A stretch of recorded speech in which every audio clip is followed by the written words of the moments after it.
Շնորհակալություն, հաջորդի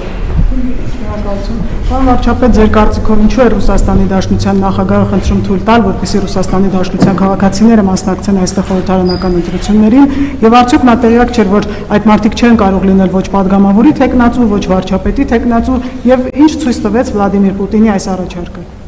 Գիտեք, ես կարծում եմ Ռուսաստանի նախագահը առավել եւս հաշվի առնելով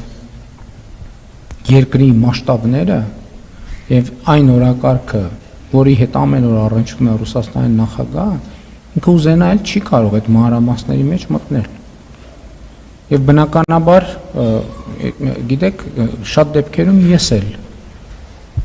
տեղեկություններ, որ փոխանցում եմ, ոչ թե իմ անձնական հետազոտության արդյունքում ձեռք բերած տեղեկությունն եմ փոխանցում, այլ ինձ զեկուցված տեղեկություն։ Եվ կարծում եմ, որ այդ նյուանսի մասին առնվազն իրեն տեղյակ չէին պահել այդքան բան։ Այսինքն այստեղ Ռուսաստանի Դաշնության, դուք պատկերացնում եք Ռուսաստանի Դաշնության նախագահի օրակարգը, որևէ նախագահի օրակարգ, բայց Ռուսաստանի մասշտաբները մի հատ տեսեք։ Էլ չեմ ասում, ով պատասխանատու է ոչ միայն իր երկրի օրակարգի համար, այլև միջազգային առանցքային դերակատարներից մեկն է։ Այսինքն ինքը պիտի այդքան մանրամասներ ուսումնասիրեր Հայաստանի սահմանադրությունը եւ օրենքները, իհարկե ոչ։ Իրեն պետք է կամ եթե տեղեկացնում էին, ամբողջական տեղեկացնեին։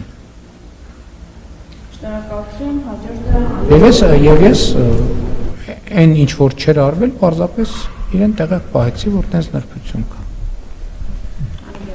Պարոն Փաշինյան, քանի որ վերջերս